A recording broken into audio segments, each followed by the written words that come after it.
Good morning.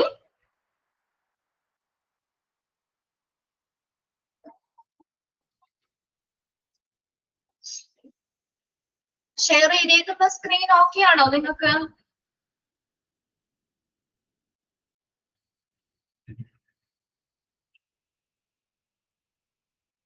Clear ആണോ? Yes. Okay okay. എല്ലാവരും രാവിലെ ബ്രേക്ക്ഫാസ്റ്റ് ഒക്കെ കഴിച്ചോ? ഭക്ഷണമൊക്കെ കഴിച്ചിട്ടല്ലേ ക്ലാസ്സിൽ കയറിയേക്കുന്നേ? ഓക്കെ. കഴിഞ്ഞ ദിവസം എടുത്തതൊക്കെ വായിച്ചു നോക്കിയായിരുന്നോ? നമ്മള് കഴിഞ്ഞ ക്ലാസ്സിൽ യെസ് ഓക്കെ വായിച്ചു നോക്കി, ഭക്ഷണമൊക്കെ കഴിച്ച് എല്ലാവരും നല്ല മിടുക്കികളൊക്കെ ആയിട്ടാണ് ക്ലാസ്സിൽ കയറിയേക്കുന്നത്. ഓക്കെ. അപ്പൊ നമ്മൾ കഴിഞ്ഞ ക്ലാസ്സിൽ എവിടെ വരെയായിരുന്നു പറഞ്ഞത്? Sample of offer of employment. ഞാൻ കഴിച്ചു കേട്ടോ. രാവിലെ ബ്രേക്ക്ഫാസ്റ്റ് കഴിച്ചിട്ടാണ് ഇറങ്ങിയത്. ഓക്കെ. കഴിച്ചു.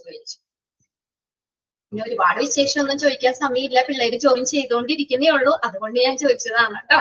ഓക്കെ. യെസ്. അപ്പൊ നമ്മൾ കഴിഞ്ഞ ക്ലാസ്സിൽ നമ്മൾ എവിടെ വരെയായിരുന്നു പറഞ്ഞത്? Sample of offer of employment അല്ലെ, ജോബ് ഓഫർ, അതിന്റെ ആ ഒരു ലെറ്ററിന്റെ സാമ്പിൾ ആണ് നമ്മൾ നോക്കിക്കൊണ്ടിരുന്നത് അല്ലെ. അപ്പൊ അതിനകത്ത് എന്തൊക്കെയാണ് പറഞ്ഞേക്കുന്നത്? ഏറ്റവും ടോപ്പിലായിട്ട് company information on letter head. Letter ഹെഡില്, ലെറ്റർ പാഡില് അല്ലെങ്കിൽ മെയിൽ ID ആണ്, കമ്പനിയുടെ മെയിൽ ID അവിടെ എഴുതണം. ദെൻ ഡേറ്റ്, നമ്മൾ എന്താണോ ആ ലെറ്റർ എഴുതുന്നത് ആ ഡേറ്റ് എഴുതണം. നെയിം ഓഫ് റെസിപ്പിയന്റ്, അത് റിസീവ് ചെയ്യുന്ന ആർക്കാണോ ആ ലെറ്റർ എഴുതുന്നത് അയാൾക്കുടെ പേര് എഴുതണം. ടൈറ്റിൽ എന്ന് പറയുന്ന ഹെഡിങ്, എന്തിനു വേണ്ടിയിട്ടാണ് ആ ലെറ്റർ അത് എഴുതണം. പിന്നെ നെക്സ്റ്റ് വരുന്നത് നെയിം ഓഫ് ദ കമ്പനി, ആ കമ്പനിയുടെ പേര്, ഏത് കമ്പനിയാണ് കമ്പനിയുടെ പേര് എഴുതുക. Then address of the company, കമ്പനിയുടെ അഡ്രസ് എഴുതുക. Then dear name of the recipient, ആർക്കാണോ നമ്മൾ എഴുതുന്നത്, ബ്ലസ്സിക്കാണെങ്കിൽ ഡിയർ ബ്ലസ്സി, അവിടെ പേര് എഴുതുക.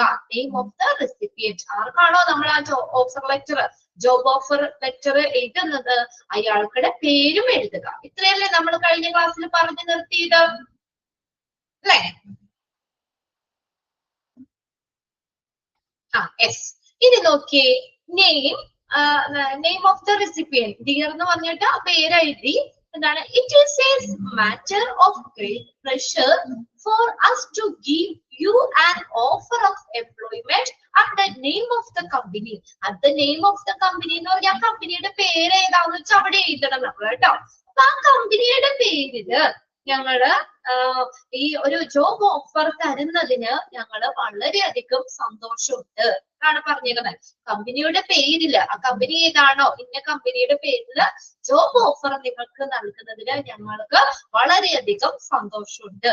We hope that your knowledge, skills, abilities and experience will prove to be as an asset of our company.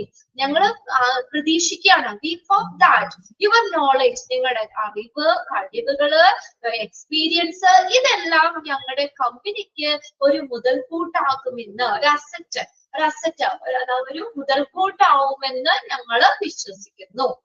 We hope that, ഞങ്ങൾ പ്രതീക്ഷിക്കുന്നു, അല്ലെങ്കിൽ ഞങ്ങൾ ആഗ്രഹിക്കുന്നു. എന്താ? നിങ്ങളുടെ നോളജ്, സ്കില്ല്, എബിലിറ്റി, എക്സ്പീരിയൻസ് ഒക്കെ ഞങ്ങളുടെ കമ്പനിക്ക് ഒരു മുതൽക്കൂട്ടാകുമെന്ന് ഞങ്ങൾ പ്രതീക്ഷിക്കുന്നു. ആസ് പെർ കോൺവെർസേഷൻ, നമ്മൾ കോൺവെർസേഷനിൽ പറഞ്ഞതുപോലെ തന്നെ ദ പൊസിഷൻ ഈസ് ഡെസിഗ്നേഷൻ, അവിടെ ഏതാണോ നമ്മൾ പദവി, ഇപ്പൊ മാനേജർ ആയിട്ടാണെങ്കിൽ your position as per the conversation, നമ്മൾ ആ കോൺവെർസേഷനിൽ പറഞ്ഞതുപോലെ തന്നെ നിങ്ങളുടെ പൊസിഷൻ മാനേജർ ആണ്, ക്ലർക്ക് ആണ്, അസിസ്റ്റന്റ് മാനേജർ ആണ്, ഏതാണോ നമ്മൾ അവർക്ക് കൊടുക്കുന്ന ആ ഡെസിഗ്നേഷൻ പദവി അത് അവിടെ എഴുതണം. പോസ്റ്റ് ഏതാന്നുള്ളത് എഴുതണം. Your date of joining will be the joining date. പിന്നെ നിങ്ങൾ ജോയിൻ ചെയ്യേണ്ട ഡേറ്റ് ഇന്ന ഡേറ്റ് ആണ്, ഏതാന്ന് വെച്ചാൽ നമ്മൾ അത് എഴുതാം. Joining date, your date of joining will be joining date. എന്നാണോ നമുക്ക് ജോയിൻ ചെയ്യുന്നേ, 20/3/2026 അങ്ങനെ ഏതാണോ നമ്മൾ ജോയിൻ ചെയ്യേണ്ട ഡേറ്റ് അത് അവിടെ കൊടുത്തു. ആ ജോയിനിങ് ഡേറ്റ് എന്നുള്ളടത്ത് നമ്മൾ ആ ഡേറ്റ് എഴുതണം അവിടെ. The enclosure of the employee handbook given a brief detail about your medical and retirement gains offered by the company. ഇനി മെഡിക്കൽ റിട്ടയർമെന്റ് ഗെയിൻ, നേട്ടങ്ങളെ കുറിച്ചുള്ള ചെറിയ ഡീറ്റെയിൽസ് ഇതിനകത്ത് നൽകി. അങ്ങനെ ഒരു ഹാൻഡ് ബുക്ക് കൊടുത്തിട്ടുണ്ട്. ഇതിന്റെ ഒപ്പം തന്നെ ഒരു എൻക്ലോഷർ, കമ്പനിയെ കുറിച്ചുള്ള കുറച്ചും കൂടി ഡീറ്റെയിൽസ് കാര്യങ്ങളൊക്കെ ഉള്ള ഒരു ഹാൻഡ് ബുക്കും കൂടി കമ്പനിയെ കുറിച്ച് കുറച്ച് കാര്യങ്ങളൊക്കെ അറിയുന്നതിന് വേണ്ടിയിട്ട് ഒരു ബ്രീഫ് ആയിട്ടുള്ള ഒരു ഡീറ്റെയിൽ കിട്ടുന്നതിന് വേണ്ടിയിട്ട് ഒരു ഹാൻഡ് ബുക്കും കൂടി ഇതിന്റെ കൂടെ ഉൾപ്പെടുത്തിയിട്ടുണ്ട്. ഇനി അടുത്ത പാരഗ്രാഫ് എന്താ? If you accept this employment offer.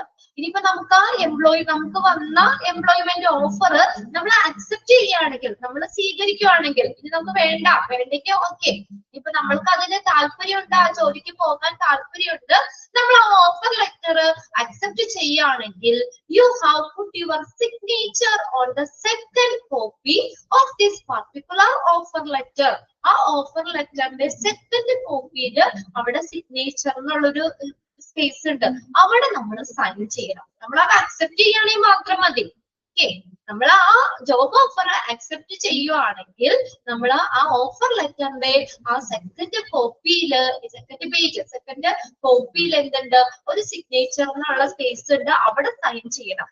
എന്നിട്ടോ ഇൻ ദ പ്രൊവൈഡഡ് സ്പേസ്, അവിടെ നമുക്ക് പ്രൊവൈഡ് ചെയ്തിട്ടുള്ള സ്പേസ് ഉണ്ട് സിഗ്നേച്ചറിന്, അവിടെ സൈൻ ചെയ്യണം. And return back to us. എന്നിട്ട് എന്ത് ചെയ്യണത്?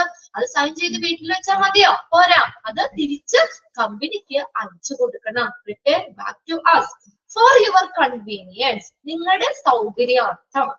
കൺവീനിയൻസ്, ഫോർ യുവർ കൺവീനിയൻസ്, നിങ്ങളുടെ സൗകര്യാർത്ഥം എന്ത് വെച്ചിട്ടുണ്ട് അതിനകത്ത്? A stamped and self-addressed envelope is enclosed therein. നമ്മുടെ സഭ തിരിച്ചയക്കണ്ടേ? ഇനിയിപ്പോ നമുക്ക് അവിടെ സ്റ്റാമ്പ് എൻവലപ്പ് ഒക്കെ മേടിക്കാൻ പോകണ്ട, എന്താ അതും കൂടി അവർ വെച്ചിട്ടുണ്ട്. അതായത് ഒരു സ്റ്റാമ്പ് ചെയ്തിട്ടുള്ള നമ്മുടെ സെൽഫ് അഡ്രസ് എഴുതിയിട്ടുള്ള ഒരു എൻവലപ്പും കൂടി അതിനകത്ത് ഉൾപ്പെടുത്തിയിട്ടുണ്ട്. അപ്പൊ നേരെ നമ്മൾ അത് എടുത്തിട്ട് എന്ത് ചെയ്യുക?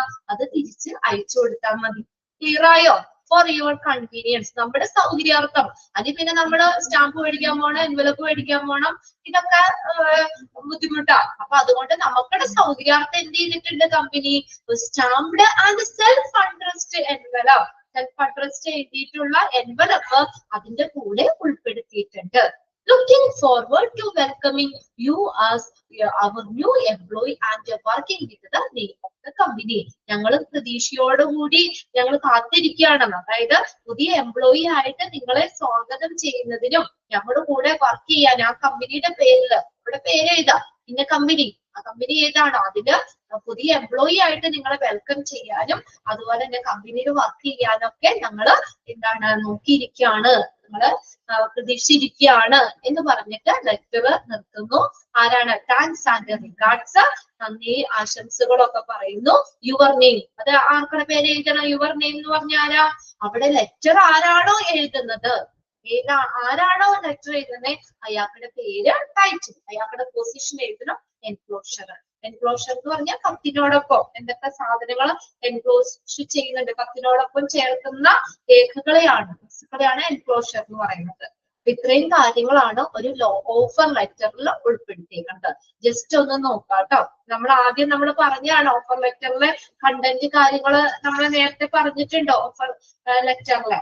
അപ്പൊ അതൊന്ന് നോക്കിയേക്കാട്ടോ, അതൊന്ന് വായിച്ചു വെക്കണേ, കണ്ടന്റ് എന്തൊക്കെയാണെന്നുള്ളത്. പിന്നെ നമുക്ക് മനസ്സിലാവാൻ വേണ്ടി ഒരു ഓഫർ ലെറ്ററിന്റെ സാമ്പിൾ, ഇങ്ങനെയാണ് ഒരു ജോബ് ഓഫർ വരുന്നത്, ലെറ്ററിന്റെ സാമ്പിൾ ആണ്, അതും നിങ്ങളൊന്ന് മനസ്സിലാക്കി വെച്ചേരും, വായിച്ച് ഒന്ന് മനസ്സിലാക്കി വെക്കുക. ആർക്കെങ്കിലും വന്നിട്ടുണ്ടോ ഇങ്ങനെ ഒരു ജോബ് ഓഫർ ലെറ്റർ?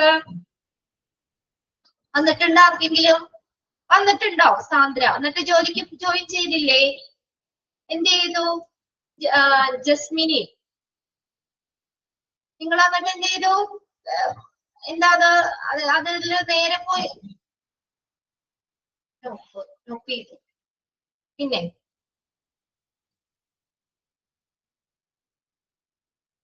ജോലിക്ക് പോയി?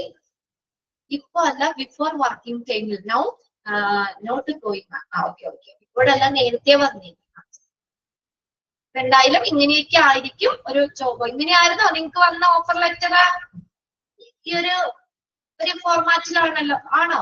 പല കമ്പനികളും അവർക്കിടേതായ കുറച്ച് മോഡിഫിക്കേഷൻസ് കാര്യങ്ങൾ വരാം. കോമൺ ആയിട്ട് ഒരു ഓഫർ ലെറ്ററിന്റെ ഒരു ഇതാണ്, ഡീറ്റെയിൽസ് ആണ് കൊടുത്തേക്കണേ കേട്ടോ. ഇനി അടുത്ത് നോക്കിയേ, contract of employment. Contract of employment, contract of employment. The term contract of employment or employment contract is a type of contract between employee and employer. Contract എന്ന് പറഞ്ഞൊരു കരാറ്, തൊഴിൽ കരാറ്. നമ്മളതൊരു എഗ്രിമെന്റ് ആണ് ശരിക്കും അല്ലേ? ഇപ്പൊ നമ്മൾ ഓരോ സ്ഥലത്ത് ജോലി ചെയ്യുമ്പോൾ അവര് ചിലപ്പോ നമുക്കൊരു കോൺട്രാക്ട് ഇത്ര വർഷം ജോലി ചെയ്യണം, അത് ഇത്ര വർഷത്തേക്കാണ്. ചിലപ്പോ നമുക്ക് നമ്മളെ കൊണ്ട് അവിടെ എഴുതി ഇത്ര വർഷം ഞങ്ങൾ ഇവിടെ ജോലി ചെയ്തോളാം എന്ന് പറഞ്ഞുകൊണ്ട് നമ്മളെ കൊണ്ട് വേണമെങ്കിൽ സൈൻ ചെയ്യുകയൊക്കെ ചെയ്യും അല്ലെ? അതെന്താണ് ഈ എംപ്ലോയ്മെന്റ് കോൺട്രാക്ട് എന്ന് പറയുന്നത്? എന്താ? It's A type of contract between ആരൊക്കെ തമ്മിലുള്ളത്? എംപ്ലോയും എംപ്ലോയറും തമ്മിലുള്ള ഒരു തരത്തിലുള്ള കോൺട്രാക്ട് ആണ് ഏത്? എംപ്ലോയ്മെന്റ് കോൺട്രാക്ട് എന്ന് പറയുന്നത്. Employment contract is a type of contract between employee and employer. എംപ്ലോയിയും എംപ്ലോയറും തമ്മിലുള്ള ഒരു ടൈപ്പ് ഓഫ് കോൺട്രാക്ട്, അതാണ് ഇത് എംപ്ലോയ്മെന്റ് കോൺട്രാക്ട്. അണ്ടർലൈൻ ചെയ്ത് വെച്ചോട്ടോ. The contract between the employee and the employer is called a dash. അങ്ങനെ ചോദിക്കാം. അല്ലെങ്കിൽ dash is a type of contract between the employee and the employer. ഇതാ employment contract or contract of employment. It is a document. ഇതൊരു document ആണ്. That details the responsibilities. എന്തൊക്കെ ഉള്ളത് നോക്കിയേ? നമ്മുടെ റെസ്പോൺസിബിലിറ്റീസ്, ഉത്തരവാദിത്തങ്ങള്, റൈറ്റ്സ്, അവകാശങ്ങള്, ഒബ്ലിഗേഷൻസ്, നമ്മുടെ കടമകള് of the employer and employee. എംപ്ലോയറുടെയും എംപ്ലോയിയുടെയും റെസ്പോൺസിബിലിറ്റീസ്, റൈറ്റ്സ്, അവരുടേതായ അവകാശങ്ങള്, അവർക്കുടേതായ കടമകള്, ഇതെല്ലാം ഉൾക്കൊള്ളുന്ന ഒരു ഡോക്യുമെന്റ് ആണ് ഏത്? എംപ്ലോയ്മെന്റ് കോൺട്രാക്ട് എന്ന് പറയുന്നത്. അതും അണ്ടർലൈൻ ചെയ്തു കേട്ടോ. ഡാഷ് ചെയ്ത് ഡോക്യുമെന്റ് ദാറ്റ് ഡീറ്റെയിൽസ്. അങ്ങനെ ആ സെന്റൻസ് ചോദിക്കാം. രണ്ടും ആൻസർ സെയിം ആണ്. Employment contract. അപ്പൊ അതിനകത്ത് എന്തൊക്കെ ഉൾപ്പെടുത്തിയേക്കുന്ന? റെസ്പോൺസിബിലിറ്റീസ്, റൈറ്റ്സ്, അവകാശങ്ങള്, ഒബ്ലിഗേഷൻസ്, കടമകള്, ഇതൊക്കെ എംപ്ലോയറിന്റെയും എംപ്ലോയിക്കും ബാധകമായിട്ടുള്ള ഈ കാര്യങ്ങളൊക്കെ ഉൾപ്പെടുന്ന ഒരു ഡോക്യുമെന്റ് ആണ്. Previously, contract of employment were mostly verbal. പണ്ട് എന്തായിരുന്നു? മുൻപ് എങ്ങനെയായിരുന്നു? ഈ എംപ്ലോയ്മെന്റ് കോൺട്രാക്ട് എന്ന് പറയുന്നത് എന്താ? വെർബൽ ആണ്, വാക്കുകൊണ്ട് പറയുള്ളൂ. പ്രത്യേകം റിട്ടേൺ ആയിട്ടോ അല്ലെങ്കിൽ അങ്ങനെയൊന്നുമില്ല. പണ്ട് കരാർ നമ്മള് വെർബലാണ്, വായ കൊണ്ട് നമ്മൾ പറയുള്ളൂ. അവിടെ വേറെ തെളിവ് കാര്യങ്ങളൊന്നും ഇല്ല കേട്ടോ. It was beneficial to employer. അപ്പൊ വെർബലാന്ന് നമ്മൾ പറഞ്ഞില്ലേ, അത് ഒരു എംപ്ലോയറിനെ സംബന്ധിച്ച് ബെനിഫിഷ്യൽ ആണ്, പ്രയോജനപ്രദമാണ്. എന്തുകൊണ്ടാ? Because the employee had no concrete right to their employment. എന്തുകൊണ്ട് അങ്ങനെ പറയാൻ കാര്യം? അവിടെ എംപ്ലോയിക്ക്, തൊഴിലാളിക്ക് പ്രത്യേക ഒരു അവകാശങ്ങളോ കാര്യങ്ങളോ ഒന്നും അങ്ങനെ അവിടെ പറയല്ല. ഒരു എഗ്രിമെന്റ് ഒന്നുമില്ല, വാക്കും കൊണ്ട് പറയാ. ഇപ്പൊ നമ്മള് വാക്കും കൊണ്ട് പറഞ്ഞ് ജോലിക്ക് കയറി കഴിയുമ്പോൾ അതിനകത്ത് എന്തെങ്കിലും വ്യത്യാസമൊക്കെ എംപ്ലോയറിന് വേണമെങ്കിൽ വരുത്താം. എന്നുവെച്ചാൽ വേറെ റിട്ടേൺ ഒന്നും അല്ലല്ലോ, നമ്മൾ സൈൻ ചെയ്തോ അങ്ങനെ ഒന്നുമില്ല, വെറും വെർബലാണ്. അത് ഒരു എംപ്ലോയറിനെ സംബന്ധിച്ച് അത് ബെനിഫിഷ്യൽ ആണ്. എന്തുകൊണ്ടാണ്? എംപ്ലോയിക്ക് അവരുടെ പ്രത്യേകമായിട്ടുള്ള വ്യക്തമായ അവകാശങ്ങളൊന്നും ഇല്ല. അതുപോലെ നോക്കിയേ, and can for any reason, fire them for any reason. എംപ്ലോയിക്ക് എന്ത് ചെയ്യാൻ പറ്റും? ഈ എംപ്ലോയിനെ പിരിച്ചുവിടാനും പറ്റും. ചിലപ്പോ ജോലിക്ക് കയറി, ഇപ്പൊ നമ്മളോട് വാക്കും കൊണ്ട് പറഞ്ഞു കേട്ടോ, ഒരു വർഷത്തേക്ക് ആരുടെ ജോലി എന്ന് പറഞ്ഞുകൊണ്ട് നമ്മൾ കയറി. ഒരാഴ്ച കഴിഞ്ഞപ്പോ നിങ്ങൾക്ക് അല്ല, നിങ്ങൾ ശരിയാവൂല, നിങ്ങൾ പൊക്കോളം പറഞ്ഞ് നമുക്ക് ഒന്നും പറയാനില്ല. അവിടെ ഒരു തെളിവില്ല നമുക്ക്. ഇങ്ങനെ എംപ്ലോയർ വാക്കും കൊണ്ട് പറഞ്ഞു എന്ന് പറഞ്ഞാൽ ആരെങ്കിലും വിശ്വസിക്കോ? ഇല്ല. അപ്പൊ അത് ഈ എംപ്ലോയറിന് വേണമെങ്കിൽ ഏത് സമയത്ത് വേണമെങ്കിലും നമ്മളെ പിരിച്ചുവിടാം. ഒരു എംപ്ലോയിനെ സംബന്ധിച്ച് പ്രത്യേകമായിട്ടുള്ള ഒരു വ്യക്തമായിട്ടുള്ള രേഖകളോ കാര്യങ്ങളോ ഒന്നും അവിടെ ഇല്ല. പണ്ട് അങ്ങനെയായിരുന്നു. അത് എംപ്ലോയറിന് ബെനിഫിഷ്യൽ ആണ്. ഇൻ മോഡേൺ ടൈംസ്, എന്നാൽ ഇന്നോ എങ്ങനെയാ? Contract of employment are usually return. ഇന്ന് ഒരു എംപ്ലോയ്മെന്റ് കോൺട്രാക്ട് എന്ന് പറയുന്നത് റിട്ടേൺ ആണ്. കറക്റ്റ് ഡോക്യുമെന്റ് ഉണ്ട്, എഴുതി അതിന് കറക്റ്റ് പ്രൂഫ് ഉണ്ട്. ഇന്ന് contract of employment contains several major components. ഇതിനകത്ത് കുറച്ച് കമ്പോണൻസ് ആ പറഞ്ഞേക്കുന്നത്. ഒരു കോൺട്രാക്ട് ഓഫ് എംപ്ലോയ്മെന്റില് ഉൾപ്പെടുന്ന കുറച്ച് കമ്പോണൻസ് ആണ് which outline the rights and the responsibility of both the employee and the employer. ഇതിനകത്ത് എന്താ പറഞ്ഞേക്കുന്നത്? ആ സെവറൽ മേജർ കമ്പോണൻസ് ഉണ്ടെന്ന് പറഞ്ഞില്ലേ? കോൺട്രാക്ട് ഓഫ് എംപ്ലോയ്മെന്റില് കുറച്ച് ഘടകങ്ങളുണ്ട്. അതില് എന്താണ്? ഒരു എംപ്ലോയിക്കും എംപ്ലോയറിനും രണ്ടുപേർക്കും ഒരുപോലെ ബാധകമായിട്ടുള്ള റൈറ്റ്സ് ആൻഡ് റെസ്പോൺസിബിലിറ്റീസ്, അതിന്റെ ഒരു രൂപരേഖ, ഔട്ട്ലൈൻ, അതിന്റെ ഒരു ഔട്ട്ലൈൻ നമുക്ക് തരുന്നത്. കോൺട്രാക്ട് ഓഫ് എംപ്ലോയ്മെന്റില് പല ഫാക്ടേഴ്സ് ഉണ്ട്, പല സെവറൽ മേജർ കമ്പോണൻസ് ഉണ്ട്, ഘടകങ്ങളുണ്ട്, പല ഘടകങ്ങളുണ്ട്. അത് ഈ ഒരു എംപ്ലോയിക്കും എംപ്ലോയറിനും രണ്ടുപേർക്കും ബാധകമായിട്ടുള്ള റൈറ്റ്സ് ആൻഡ് റെസ്പോൺസിബിലിറ്റീസ് അതിനകത്ത് ഉൾപ്പെടുന്നുണ്ട്. ഒന്നാമത്തെ കാര്യം, ആ ഒരു എംപ്ലോയ്മെന്റ് കരാർ, തൊഴിൽ കരാറാണ് കേട്ടോ. നമ്മൾ എഴുതുന്ന ഒരു കരാർ, ഒരു അഗ്രിമെന്റ് ഇല്ലേ, അതില് എന്തൊക്കെ കാര്യങ്ങളാണ് ഉൾപ്പെടുന്നതെന്ന് നോക്കിയേ. റേറ്റ് ഓഫ് പേ, പേയ്മെന്റിന്റെ കാര്യം പറയണം. നമ്മളെല്ലാവരും എന്തിനാ ജോലിക്ക് പോണേ? എന്തിനാ? വെറുതെ ഇരിക്കാൻ പറ്റാഞ്ഞിട്ടാണോ? എന്റർടൈൻമെന്റിന് വേണ്ടിയിട്ടാണോ? എന്തിനു വേണ്ടിയാ നമ്മളൊക്കെ ജോലിക്ക് പോണേ? ഇത്രയും കഷ്ടപ്പെട്ട് ജോലിയൊക്കെ അന്വേഷിച്ച് ജോലിക്ക് പോണേ എന്തിനാ? വെറുതെ ഒരു തമാശക്ക്? എന്തിനു വേണ്ടാ പോണേ ജോലിക്ക്?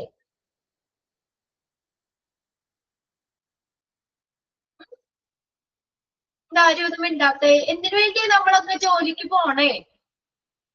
വീട്ടിൽ വെറുതെ ഇരിക്കാൻ പറ്റില്ലാഞ്ഞിട്ടാണോ? അല്ലെങ്കിൽ ഒരു തമാശക്ക് വേണ്ടിയിട്ടാണോ? എന്തിനു വേണ്ടിയാ പോണേ? സാലറി. ഓക്കെ, സോണിയുടെ ഇവിടെ മെസ്സേജ് ഇട്ടുണ്ട്. സാലറി, ഇൻകം, വരുമാനം. നമുക്കൊരു വരുമാനം വേണം അല്ലെ? ഏൺ മണി, പൈസ സമ്പാദിക്കാനായിട്ട് അല്ലെ? ടു ലിവിങ്, നമുക്ക് ജീവിക്കാൻ. നമുക്കറിയാം, നമുക്ക് ജീവിക്കാനായിട്ട് പൈസ വേണം. നമ്മൾ പൈസക്കല്ലേ പോണത് അല്ലെ? ഫിനാൻഷ്യൽ ഇൻഡിപെൻഡന്റ്, ഫിനാൻഷ്യൽ ആയിട്ട് നമുക്ക് ശരിയാണല്ലേ? പല പല മെസ്സേജുകൾ വന്നിട്ടുണ്ട്. അപ്പൊ നമുക്ക് എന്തായാലും നമ്മൾ പൈസക്ക് വേണ്ടിയാ പോണത്. ഒരുപാട് ആവശ്യങ്ങളുണ്ട് അല്ലെ? നമുക്ക് ആരും വെറുതെ ഇരുന്ന് കഴിഞ്ഞാൽ കൊണ്ട് തരൂല്ലോ? ആരും തരൂല പൈസ നമ്മൾ വെറുതെ ഇരുന്ന് കഴിഞ്ഞാൽ. അപ്പൊ നമ്മുടെ വീട്ടിലെ കാര്യങ്ങള്, നമ്മുടെ മക്കളുടെ കാര്യങ്ങള്, വീട്ടിലെ കാര്യങ്ങളൊക്കെ നോക്കണമെങ്കിൽ നമുക്ക് പൈസ വേണം. അപ്പൊ നമുക്ക് എന്താ, ഒരു ഫിനാൻഷ്യൽ ആയിട്ട്, നമുക്ക് ഒരു സാമ്പത്തികമായിട്ട് നമുക്ക് നല്ലൊരു ഇതിന് വേണ്ടിയിട്ടാണ് നമ്മൾ എല്ലാവരും പോണത് അല്ലെ? സാലറി, നമ്മൾ അതുകൊണ്ട് തന്നെ നമ്മൾ കൂടുതൽ സാലറി ഉള്ള ജോലി കിട്ടണമെന്നല്ല ആഗ്രഹിക്കണേ. എത്ര കോഴി കിട്ടിയാലും നമുക്ക് ഇതാണ് അല്ലെ? അപ്പൊ അതുകൊണ്ട് നമ്മൾ എന്തായാലും സാലറിയുടെ കാര്യങ്ങള്, റേറ്റ് ഓഫ് പേ എന്ന് പറഞ്ഞാൽ സാലറി, ശമ്പള നിരക്ക് പറയണം. ആ കോൺട്രാക്റ്റിൽ പറയണം. അത് ഒന്നാമത്തെ കാര്യം കേട്ടോ.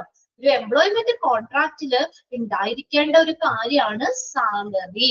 സാലറിയുടെ ശമ്പള നിരക്ക് പറയണം. എത്ര രൂപയാണ് അല്ലെ? നമ്മൾ ജോയിൻ ചെയ്യണേക്കായി മുന്നേ നമ്മളോട് സാലറി കാര്യങ്ങൾ പറഞ്ഞിട്ടല്ലേ നമ്മൾ പോകുള്ളൂ? അല്ലാതെ കമ്പനിയിൽ ജോയിൻ ചെയ്തതിന് ശേഷമല്ല അവര് സാലറി പറയുന്നത്. നമ്മൾ ജോയിൻ ചെയ്യുന്നതിനേക്കാൾ മുന്നേ തന്നെ സാലറി പാക്കേജ് ഒക്കെ നമ്മളോട് പറയണം. എന്നിട്ട് നമ്മളത് ഓക്കെ ആണെങ്കിൽ മാത്രമേ നമ്മൾ അതിന് പോവുള്ളൂ അല്ലെ? ഇവിടെ നോക്കി, അപ്പൊ എംപ്ലോയ്മെന്റ് കോൺട്രാക്റ്റില് പറയേണ്ട ഒരു കാര്യമാണ് ഇത്, റേറ്റ് ഓഫ് പേ, ശമ്പള നിരക്ക്. A contract of employment must include the terms and conditions related to the employee's payment. എംപ്ലോയിയുടെ പേയ്മെന്റുമായിട്ട് ബന്ധപ്പെട്ടിട്ടുള്ള എല്ലാ ടേംസ് ആൻഡ് കണ്ടീഷൻസും ഏതില്? ഈ കോൺട്രാക്ട് ഓഫ് എംപ്ലോയ്മെന്റിൽ പറയണം. എംപ്ലോയ്മെന്റ് കരാറിൽ പറയണം. എംപ്ലോയിയുടെ പേയ്മെന്റുമായിട്ട് ബന്ധപ്പെട്ടിട്ടുള്ള ടേംസ് ആൻഡ് കണ്ടീഷൻസ് പറയണം. അതുപോലെ also the method of calculating payment, അവര് പേയ്മെന്റ് കാൽക്കുലേറ്റ് ചെയ്യുന്ന മെത്തേഡും പറയണം. ഇപ്പൊ അവർലി ആണ്, ഒരു അവറിന് ഇത്ര രൂപ, മണിക്കൂറിന് ഇത്ര ഇതാണ്, അല്ലെങ്കിൽ ഒരു ദിവസം വേജ് പോലെയാണ്, ഒരു ദിവസം ഇത്ര രൂപ കൂലി, അല്ലെങ്കിൽ സാലറി മന്ത്ലി ആണ് എന്നുള്ളത്, അതൊക്കെ കൃത്യമായിട്ട് പറയണം. എങ്ങനെയാണ് ആ പേയ്മെന്റ് കാൽക്കുലേറ്റ് ചെയ്യുന്നത് എന്നുള്ളതും ആ മെത്തേഡും അതിനകത്ത് ഉൾപ്പെടുത്തണം. ഒന്ന് underline ചെയ്തിട്ടോട്ടാ.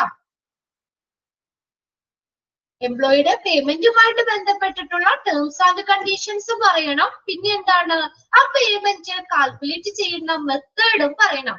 Method of calculating the payment, ആ പേയ്മെന്റ് കാൽക്കുലേറ്റ് ചെയ്യുന്ന മെത്തേഡും പറയണം. ഓൺ ദ അതർ ഹാൻഡ്, മറ്റൊരു തരത്തിൽ പറയുകയാണെങ്കിൽ എന്താ, bonuses, commission and any other payment which our employee receive should also be mentioned in the employment contract. ഇനി മറ്റു രീതി പറയുകയാണെങ്കിലോ, ബോണസുകള് അല്ലെ, കമ്പനി നമുക്ക് ബോണസുകളൊക്കെ തരൂലേ? അതുപോലെ കമ്മീഷൻസ് ആൻഡ് അതർ പേയ്മെന്റ്, മറ്റുള്ള പേയ്മെന്റുകള് which an employer receive should also mention in the employment contract. ലഭിക്കുന്ന മറ്റു പേയ്മെന്റുകൾ ഇതെല്ലാം എംപ്ലോയ്മെന്റ് കോൺട്രാക്റ്റില് കൃത്യമായിട്ട് പറയണം.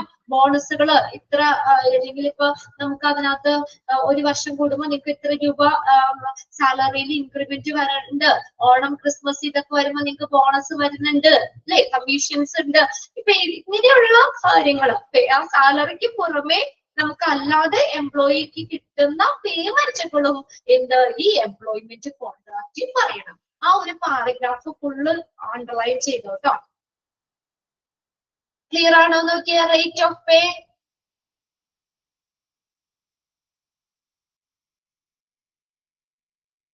യെസ്. അല്ലാതെ വെറുതെ ഒന്നും ആരും ജോലിക്ക് കയറൂല അല്ലെ. നമ്മളോട് കൃത്യമായിട്ട് ആ കോൺട്രാക്റ്റിൽ പറയണം, ഇന്ന പോലെയാണ് സാലറി തരുന്നത്, ഇത്ര രൂപയാണ് സാലറി, ബോണസ് ഇത്രയുണ്ട്, ഒരു വർഷം കൂടുമ്പോൾ ഇത്ര രൂപ ഇൻക്രിമെന്റ് വരുന്നുണ്ട് എന്നുള്ള കാര്യങ്ങൾ. പിന്നെ കയറി കഴിഞ്ഞിട്ട് അങ്ങോട്ടും ഇങ്ങോട്ടും ഒരു ശാശി പറയാൻ ഇടവരുത്തരുത് അല്ലെ, ഇടവരരുത്. അല്ലെങ്കിൽ നമുക്ക് കുറഞ്ഞു പോയിന്നോ അല്ലെ. അതുകൊണ്ട് നമ്മൾ ആ കോൺട്രാക്റ്റിൽ കൃത്യമായിട്ട് നമ്മുടെ സാലറിയുമായി ബന്ധപ്പെട്ട കാര്യങ്ങൾ, നമ്മുടെ പേയ്മെന്റ് അതിനകത്ത് ഉൾപ്പെടുത്തണം. രണ്ടാമത്തെ നോക്കിയേ, hours of work, work hours, എത്ര മണിക്കൂർ ജോലി, ആ വർക്ക് അവേഴ്സ് പറയണം. അവേഴ്സ് ഓഫ് വർക്ക്, ജോലി സമയം.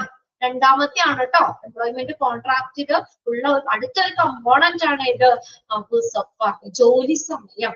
Deciding minimum working hours of work is difficult for both the employee and employer. ഒരു മിനിമം അവേഴ്സ് ഓഫ് വർക്ക് അത് നമ്മൾ തീരുമാനിക്കുന്നത്, ഒരു കുറഞ്ഞ ജോലി സമയം തീരുമാനിക്കുന്നത് എംപ്ലോയിനും എംപ്ലോയറിനും ഒരുപോലെ ബുദ്ധിമുട്ടുള്ള കാര്യമാണ്. ഇപ്പൊ നമ്മൾ അവറിലേക്ക് ആണെങ്കിൽ വളരെ കുറച്ചുള്ളൂവെങ്കിൽ എന്താ, നമുക്ക് എംപ്ലോയിക്ക് അത് ബുദ്ധിമുട്ടായിരിക്കും അല്ലെ, കുറച്ച് പേയ്മെന്റ് കാര്യം കിട്ടുള്ളൂ.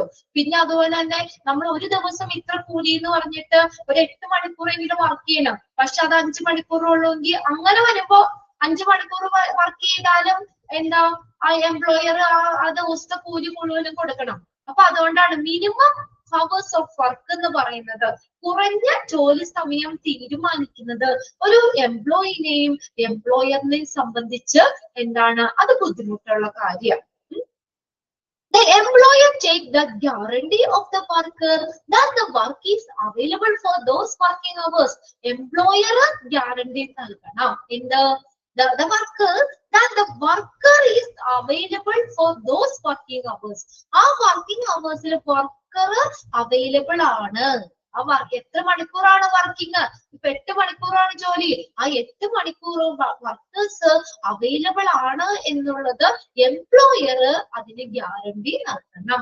And employer will have to pay for the worker for those working hours even if there is no work. ഒരു കാര്യമുണ്ട്, എന്താ, എംപ്ലോയർ പേയ്മെന്റ് നൽകണമെന്ന്.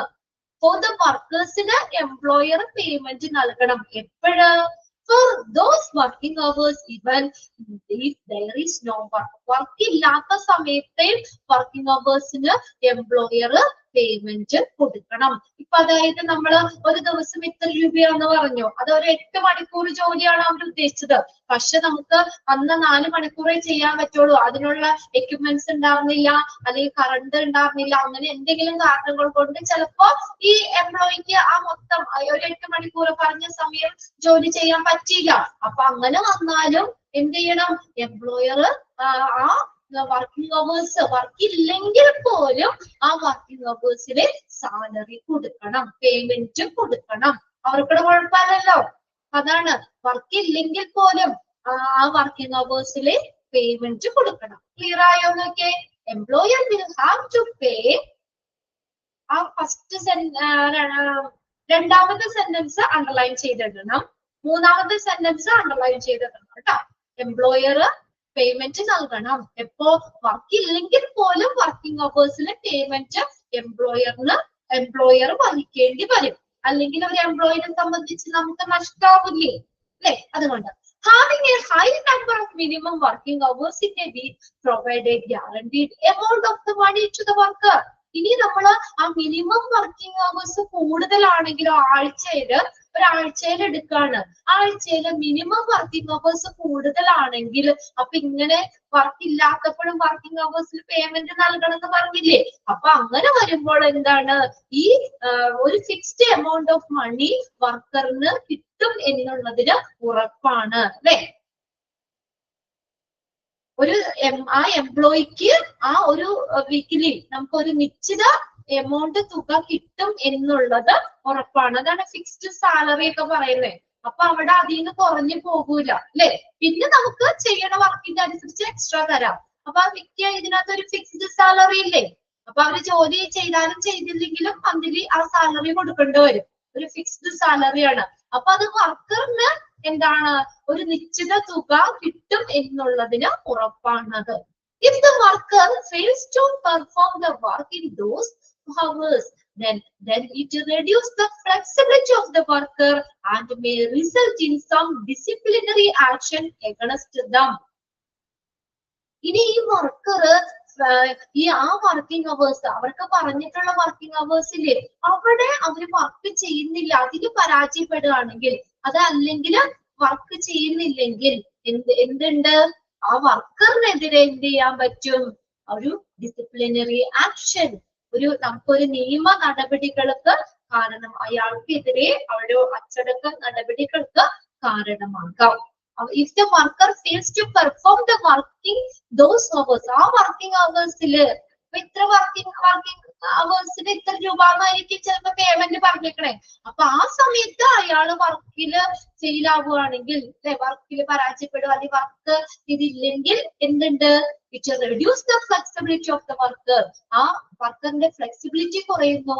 അതിന്റെ ഫലമായിട്ട് അയാൾക്കെതിരെ അച്ചടക്ക നടപടികൾക്ക് കാരണമാവുകയും ചെയ്യുന്നു. അയാൾക്കെതിരെ ആക്ഷൻ എടുക്കാൻ നമ്മൾ ഓൾറെഡി അത്രയും അവേഴ്സിനാണ്, വർക്കിംഗ് അവേഴ്സിനാണ് പേയ്മെന്റ് പറഞ്ഞേക്കുന്നത്. അപ്പൊ ഉള്ള വർക്കിംഗ് ടൈം അവൻ അതിന് പെർഫോം ചെയ്യാൻ പറ്റിയില്ലെങ്കിൽ അയാൾക്കെതിരെ എന്ത് ചെയ്യാൻ പറ്റും, ഡിസിപ്ലിനറി ആക്ഷൻ എടുക്കാൻ പറ്റും. ഓക്കെ, അപ്പൊ അതിനകത്ത് employer take second sentence underline ചെയ്തിടണം, തേർഡ് സെന്റൻസ് അണ്ടർലൈൻ ചെയ്തിടണം. an employer will have to pay, important ആണ്. വർക്ക് ഇല്ലെങ്കിൽ പോലും വർക്കിംഗ് അവേഴ്സിലെ പേയ്മെന്റ് എംപ്ലോയർ കൊടുക്കണം. പിന്നെ അടുത്ത് നോക്കിയേ, ഇഫ് ദ ലാസ്റ്റ് സെന്റൻസും കൂടി അണ്ടർലൈൻ ചെയ്തിട്ടോ കേട്ടോ, 3 sentence. if the worker fails to perform the work in those working hours, then it reduces the flexibility of the worker and they result in some disciplinary action against them. Okay, ഇനി മൂന്നാമത്തെ employment contract പറഞ്ഞേക്കുന്ന മൂന്നാമത്തെ കാര്യമാണ് length of contract. Length, എത്ര നാളത്തേക്ക് ആ കോൺട്രാക്ടിന്റെ length of contract, ആ കോൺട്രാക്ടിന്റെ length ആണ് പറയുന്നത് കേട്ടോ, ഒരു കാലാവധി. Many employment contracts are based on the at-will concept. എന്താണ് at-will concept എന്ന് പറഞ്ഞേ? at-will concept എന്ന് പറഞ്ഞാൽ എന്താ, ഇഷ്ടമുള്ള സമയം വരെ, ഇത്ര ഇതൊന്നുമില്ല, നമുക്ക് ഇഷ്ടമുള്ളിടത്തോളം നിൽക്കാം എന്നുള്ളതാണ്. മിക്ക എംപ്ലോയ്മെന്റ് കോൺട്രാക്റ്റും എന്താ, based on at-will concept. Underline ചെയ്തിട്ടോ, നമുക്ക് ഇഷ്ടമുള്ള സമയം വരെ നിൽക്കാം എന്നുള്ളതാണ്. If it means that, അതെന്താ മീൻ ചെയ്യുന്നത്, at-will concept എന്ന് പറഞ്ഞാൽ എന്താ മീൻ ചെയ്യണേ, that there is no fixed time limit for the employment. ആ ജോലിക്ക് പ്രത്യേകം ടൈം ലിമിറ്റ് ഇല്ല എന്ന് കണ്ടോ. There is no fixed time limit for the employment. ആ ജോലിക്ക് പ്രത്യേക ഫിക്സ്ഡ് ടൈം ലിമിറ്റ് ഇല്ല. There is no fixed time limit. അതാണ് at-will concept. മനസ്സിലായില്ലേ? അതായത് നമുക്ക് പ്രത്യേക ഇത്ര സമയം, ഇപ്പൊ 6 മാസം, 3 മാസം, അല്ലെങ്കിൽ 1 വർഷം, 2 വർഷം, അങ്ങനെ ഒരു പ്രത്യേകമായിട്ടുള്ള ടൈം ലിമിറ്റ് തൊഴിലില്ല. അതാണ് at-will concept എന്ന് പറയുന്നത്. അതൊന്ന് അണ്ടർലൈൻ ചെയ്തിട്ടോ. It allows both the employer and employee to decide the time on which the contract get terminated. അതെന്താ ഈ at-will concept എന്താ അനുവദിക്കുന്നേ? എംപ്ലോയിക്കും എംപ്ലോയറിനും അവർക്ക് തീരുമാനിക്കാം എങ്ങനെ, the time on which the contract get terminated. ആ ജോലി എപ്പോൾ, ആ കോൺട്രാക്ട് ജോലി എപ്പോഴാ ടെർമിനേറ്റ് ചെയ്യണം എന്നുള്ളത് എംപ്ലോയറിനും എംപ്ലോയിക്കും തീരുമാനിക്കാം അല്ലെ. അല്ലാതെ പ്രത്യേകം ഇത്ര നാളെന്നൊന്നും കറക്റ്റ് ആയിട്ടൊന്നുമില്ല. നമ്മുടെ ഇഷ്ടമുള്ളിടത്തോളം വരെ അങ്ങനെയാണ് അവിടെ പറയുന്നത്. It allows the employer and the employee to decide the time. അവർക്ക് ആ ടൈം തീരുമാനിക്കാം on which the contract gets terminated. Contract എപ്പോൾ അവസാനിപ്പിക്കണം, terminate ചെയ്യാന്ന് വെച്ചാൽ അവസാനിപ്പിക്കുക. On the other hand, മറ്റൊരു തരത്തിൽ പറയുകയാണെങ്കിൽ there are two other situation, രണ്ട് സിറ്റുവേഷൻ ആണ് പറഞ്ഞേക്കണം. In which the employment contract may apply. രണ്ട് സിറ്റുവേഷൻ ആണ് എംപ്ലോയ്മെന്റ് കോൺട്രാക്ട് അപ്ലൈ ചെയ്യുന്നത്.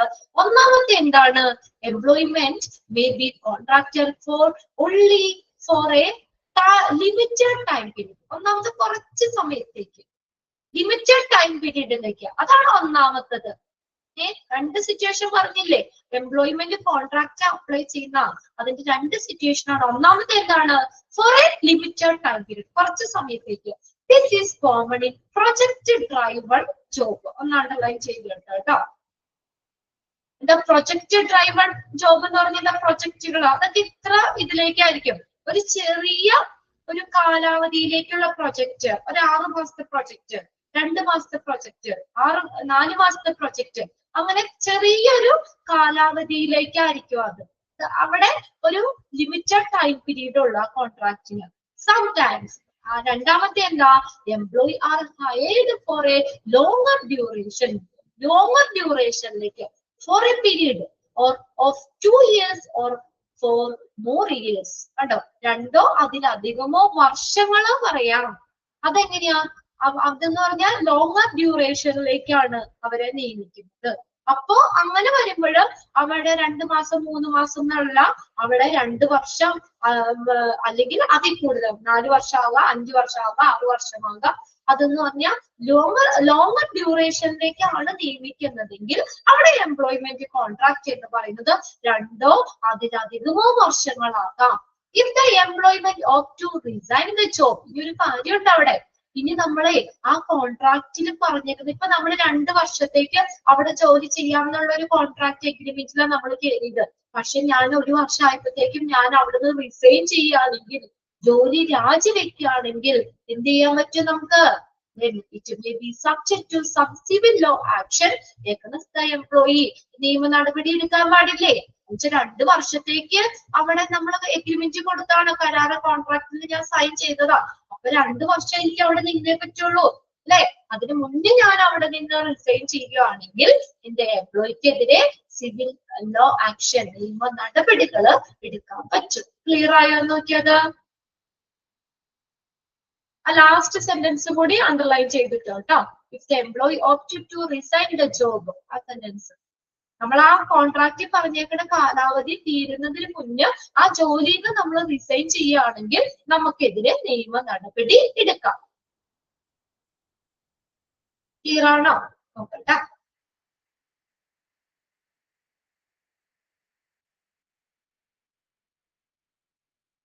യെസ്. ഇനി അടുത്തത് നോക്കി, ഹോളിഡേസ് ആൻഡ് സിക്ക് ലീവ്. പിന്നെ ആ കോൺട്രാക്ട് പറയേണ്ട ഒരു കാര്യം എന്താ, ഹോളിഡേ സിക്ക് ലീവ് പറയുന്നു അല്ലെ? അവധികൾ വേണം. നമുക്ക് 365 ദിവസവും പോയി ജോലി ചെയ്യാനൊന്നും പറ്റൂല അല്ലെ? ഏതൊക്കെ അവധികളുണ്ട്, ഹോളിഡേസ് ഏതൊക്കെ, അല്ലെങ്കിൽ സിക്ക് ലീവ്, അസുഖം അവധികള്, ഇത്ര എണ്ണം ഉണ്ടാവുമല്ലോ. ഏത് ജോലിക്കും ഉണ്ടാവുമല്ലോ സിക്ക് ലീവ്സ് ഒക്കെ. അപ്പൊ അസുഖം വന്നു കഴിഞ്ഞാൽ ഇത്ര ദിവസം നമുക്ക് പേയ്മെന്റോട് കൂടിയുള്ള നമുക്ക് ലീവ് തരും അല്ലെ? സിക്ക് ലീവുകൾ ഉണ്ട്, അതൊക്കെ കറക്റ്റ് ആയിട്ട് പറയണം. ഹോളിഡേസും സിക്ക് ലീവ്സും ഈ എംപ്ലോയ്മെന്റ് കോൺട്രാക്റ്റിൽ പറയണം. The contract of employment also specify the company's holidays and sick leaves policy. അതൊന്ന് അണ്ടർലൈൻ ചെയ്തിട്ട്, ഈ എംപ്ലോയ്മെന്റ് കോൺട്രാക്റ്റിൽ കൃത്യമായിട്ട് പറയണം കമ്പനിയുടെ ഹോളിഡേകൾ, സിക്ക് ലീവ്സ്, പോളിസികൾ പറയണം. Paid holidays and sick leaves for the employee are depending on the location where the employee lives. Paid holiday എന്ന് പറഞ്ഞാൽ എന്താ? പെയ്ഡ് ഹോളിഡേ ശമ്പളത്തോട് കൂടിയുള്ള അവധി. ലീവ് ഉണ്ട്, പക്ഷെ നമുക്ക് എന്താ സാലറി, അന്നത്തെ സാലറി കിട്ടും. അതാണ് പെയ്ഡ് ഹോളിഡേ എന്ന് പറയുന്നത്. ശമ്പളത്തോട് കൂടിയുള്ള അവധിയാണ്. ശമ്പളം കിട്ടിക്കോളും, നമ്മൾ ലീവ് ആണെങ്കിൽ നമുക്ക് സാലറി കിട്ടും. അതാണ് paid holiday. And sick leave of the company. are depending on എന്തിനെ ഡിപ്പെൻഡ് ചെയ്യുന്ന location where the employee live. ആ എംപ്ലോയി താമസിക്കുന്ന ലൊക്കേഷനെ ഡിപ്പെൻഡ് ചെയ്തിരിക്കും. ഫോർ എക്സാമ്പിൾ ആയിട്ട് പറയാം, നമ്മുടെ കമ്പനിയുടെ അടുത്ത് താമസിക്കുന്നതാണ്. അപ്പൊ കമ്പനിയുടെ വല്ല പൊടിയൊക്കെ മൂലം എന്തെങ്കിലും രോഗങ്ങൾ വരികയാണെങ്കിൽ കമ്പനി എന്ത് ചെയ്യണം? അവർക്ക് ഇത് ലീവ് കൊടുക്കണം. മനസ്സിലായോ? ആ കമ്പനിക്ക് അടുത്ത് താമസിച്ച കമ്പനിയിൽ നിന്നുള്ള ഇതുകൊണ്ടാണ് നമുക്ക് അസുഖം വന്നത്, അല്ലെ? കമ്പനിയുടെ ചുറ്റുപാടിൽ താമസിക്കുന്നവർക്ക് കമ്പനിയിൽ നിന്നുണ്ടാകുന്ന പൊടിയോ ചില മറ്റുള്ള കാരണങ്ങളോ മൂലം ലീവ് എടുക്കേണ്ടി വന്നാൽ എന്ത് ചെയ്യണം? കമ്പനി ആ പേയ്മെന്റ് കൊടുക്കണം.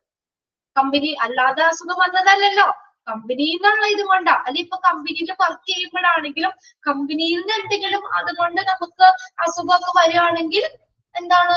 കമ്പനി പേയ്മെന്റ് നമുക്ക് തരണം, ശമ്പളം തരണം.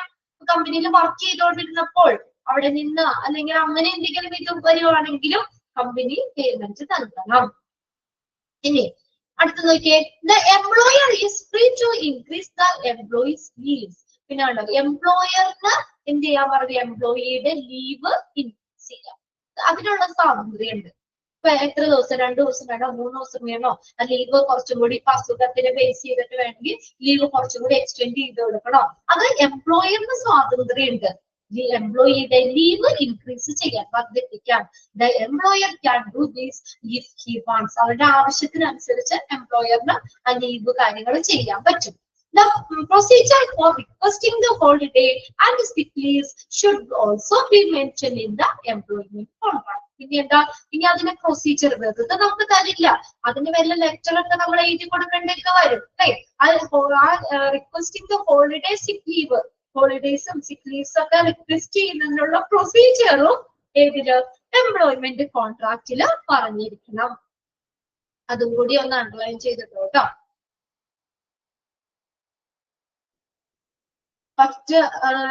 ഫസ്റ്റ് സെന്റൻസും സെക്കൻഡ് സെന്റൻസും അണ്ടർലൈൻ ചെയ്തിട്ടാ, പിന്നെ ലാസ്റ്റത്തെ സെന്റൻസും കൂടി ഒന്ന് അണ്ടർലൈൻ ചെയ്തു. The procedure for requesting the holiday and the sick leave should be mentioned in the ഇതിൽ പറയണം എംപ്ലോയ്മെന്റ് കോൺട്രാക്റ്റിൽ പറയണം പ്രൊസീജിയർ. ഇനി അടുത്തത് അഞ്ചാമത്തെയാണ് ടെർമിനേഷൻ ഓഫ് എംപ്ലോയ്മെന്റ്. ജോലി ടെർമിനേറ്റ് ചെയ്യുക, ജോലി അവസാനിപ്പിക്കുക. നമ്മളിപ്പോ ഒരു സ്ഥലത്ത് നിന്ന് ജോലി പെട്ടെന്ന് അവസാനിപ്പിച്ചൊന്നും പോകാൻ പറ്റില്ല നമുക്ക്. അതിന് ചില റെസ്ട്രിക്ഷൻസ് ഉണ്ട് അവിടെ. നമ്മളിപ്പോ ചെയ്തോണ്ടിരിക്കുന്നിടത്തുനിന്ന് ജോലി പെട്ടെന്ന് രാജിവെച്ചൊക്കെ പോകുമ്പോഴേ അവസാനിപ്പിക്കുമ്പോഴ് കമ്പനി ചില റെസ്ട്രിക്ഷൻസ് പറയും. അതെന്തൊക്കെയാണെന്ന് നോക്കിയേ. The termination of employment, terminate ചെയ്യുക എന്ന് വെച്ചാൽ അവസാനിപ്പിക്കുക. The termination of employment should also be detailed in the employment contract. പിന്നെ അതുപോലെ ആ എംപ്ലോയ്മെന്റ് കോൺട്രാക്റ്റിൽ പറയണം ജോലി അവസാനിപ്പിക്കുമ്പോൾ അതിന്റെ ഫോർമാലിറ്റീസ് കാര്യങ്ങൾ അതിനെക്കുറിച്ചുള്ള ഡീറ്റെയിൽസും എംപ്ലോയ്മെന്റ് കോൺട്രാക്റ്റിൽ പറയണം. ആ കരാറിൽ നമ്മൾ പറയണം. The contract must, അത് termination of employment എന്നുള്ളത്. The contract must include the information about how to terminate the employment. എങ്ങനെ ജോലി ടെർമിനേറ്റ് ചെയ്യാം, അല്ലെങ്കിൽ അതിനുശേഷം എന്തൊക്കെ കാര്യങ്ങൾ എന്നുള്ളത് അതിനെക്കുറിച്ചുള്ള വിവരങ്ങളും ആ എംപ്ലോയ്മെന്റ് കോൺട്രാക്റ്റിൽ പറയണം. നമുക്ക് തോന്നിയ പോലെ ജോലി ഇട്ടുകൊണ്ടൊന്നും പോകാൻ പറ്റൂല. അതിന് ചില ഫോർമാലിറ്റീസ് ഉണ്ട് അവിടെ. ചില കമ്പനി തന്നെ ചില റെസ്ട്രിക്ഷൻസ് പറയുന്നുണ്ട്. These rules will tell employee how much notice an employee should give his employer, as well as some other factors such as restriction on the type of work after leaving the job. കണ്ടോ, നമ്മൾ ആ ജോലിയിൽ നിന്ന് പോയി കഴിഞ്ഞിട്ട് പിന്നെ എന്താണ് അതിനുശേഷം ആ ജോലിയിൽ നിന്ന് പോയതിനു ശേഷം ഇന്ന ജോലികൾ ചെയ്യാൻ പാടില്ല എന്ന് ചിലപ്പോ റെസ്ട്രിക്ഷൻ ഉണ്ടാകും. മനസ്സിലായോ? ഫോർ എക്സാമ്പിൾ, ഞാനിവിടെ സ്മാർട്ട് സിറ്റി അക്കാദമിയിൽ ഞാനിപ്പോ ഒരു 4 വർഷമായി ഞാനിവിടെ പഠിപ്പിച്ചുകൊണ്ടിരിക്കുകയാണെന്ന് വിചാരിക്കാം.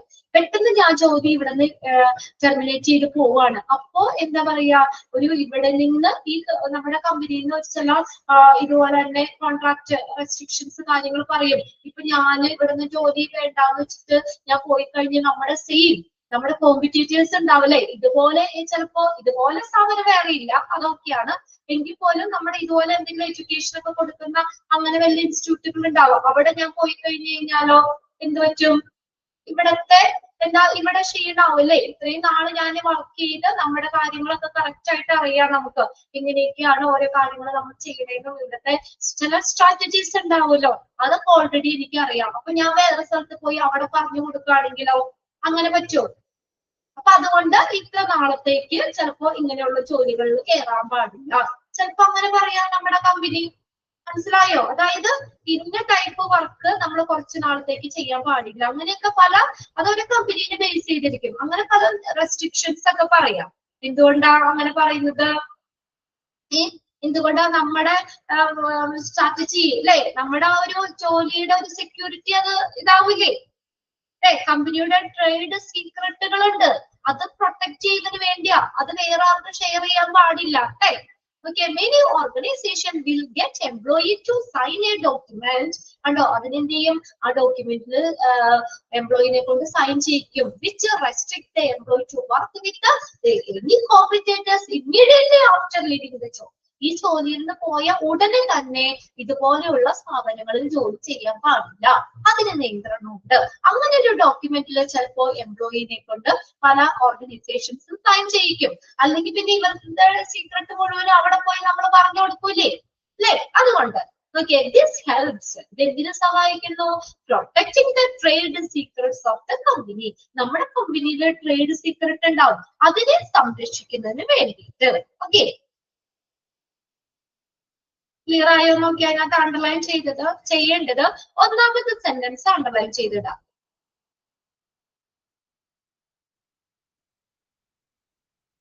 പിന്നെ many organization will get employee to sign, ആ സെന്റൻസ് അണ്ടർലൈൻ ചെയ്തിടാം. പിന്നെ ലാസ്റ്റ് സെന്റൻസ് കൂടി അണ്ടർലൈൻ ചെയ്തിടാം. ഇത് എന്തിനാണ് നമ്മൾ അങ്ങനെ പറയുന്നത്? ആ റെസ്ട്രിക്ഷൻ എന്തിനാ അവർ പറയുന്നത്? നമ്മുടെ കമ്പനിയുടെ ട്രേഡ് സീക്രട്സ് പ്രൊട്ടക്ട് ചെയ്യുന്നതിന് വേണ്ടിയിട്ടാണ്. ഓക്കെ, അപ്പൊ നമ്മൾ ജോലി അവസാനിപ്പിക്കുമ്പോഴും എന്താ ചില റെസ്ട്രിക്ഷൻസ് കമ്പനി പറയുന്നുണ്ട്, അത് എംപ്ലോയ്മെന്റ് കോൺട്രാക്റ്റിൽ പറഞ്ഞിരിക്കണം. നമ്മൾ ജോലി ആ കോൺട്രാക്റ്റിൽ തന്നെ പറയണം ഇത്ര നാള് നിൽക്കണം, അതിന് മുന്നേ അല്ലെങ്കിൽ നമ്മൾ പെട്ടെന്ന് ജോലി അവസാനിപ്പിച്ചു കഴിഞ്ഞാൽ ഇന്ന ജോലികൾക്ക് നിങ്ങൾക്ക് റെസ്ട്രിക്ഷൻ ഉണ്ട്, അല്ലെങ്കിൽ ഇത് ഉടനെ തന്നെ ഇങ്ങനെയുള്ള സ്ഥാപനങ്ങളിൽ ജോലിക്ക് കയറാൻ പാടില്ല എന്നൊക്കെ ചിലപ്പോ അത് ഓരോ കമ്പനീനെയും ബേസ് ചെയ്തിട്ട് എങ്ങനെയൊക്കെയാണെന്നുള്ളതുണ്ട്. എന്തായാലും ജോലി അവസാനിപ്പിക്കുമ്പോൾ കമ്പനി ഇതുപോലെ തന്നെ ഒരു എന്താ റെസ്ട്രിക്ഷൻസ് കാര്യങ്ങൾ പറയുന്നുണ്ട്. ഓക്കെ, ക്ലിയർ ആണോ നോക്കിയേ? ടെർമിനേഷൻ ഓഫ് എംപ്ലോയ്മെന്റ്, അങ്ങനെ ആ ഡോക്യുമെന്റിൽ സൈൻ ചെയ്യിക്കും. ക്ലിയർ അല്ലേ? ഓക്കെ, ശരിയാണ്. അപ്പൊ ഇത്രയും കാര്യങ്ങളാണ് ആ ഒരു എംപ്ലോയ്മെന്റ് കോൺട്രാക്റ്റിൽ ഉണ്ടാവേണ്ടത്. ഒന്നാമത്തെ എന്താ? നമ്മുടെ ശമ്പളത്തിന്റെ കാര്യം പറയണം, പിന്നെ വർക്കിംഗ് അവേഴ്സിന്റെ കാര്യം പറയണം, പിന്നെ കോൺട്രാക്റ്റിന്റെ കാലാവധി, ലെങ്ത്, ഷോർട്ട് ഡ്യൂറേഷൻ ആണോ ലോങ് ഡ്യൂറേഷൻ ആണോ ആ ലെങ്ത് പറയണം, പിന്നെ നമ്മുടെ ഹോളിഡേ സിക്ക് ലീവുകള് ആ കോൺട്രാക്റ്റിൽ പറയണം, പിന്നെ ജോലി ടെർമിനേറ്റ് ചെയ്യുക അവസാനിപ്പിക്കുന്നതുമായി ബന്ധപ്പെട്ടുള്ള കാര്യങ്ങളും പറയണം. ഓക്കെ, ഇനി അടുത്തതാണ് evaluation of selection process. Evaluation, ഒരു സെലക്ഷൻ പ്രോസസ്സിന്റെ evaluation. Okay, the main aim of the selection procedure is to select among the numerous applicants in the best candidates for the given job opening.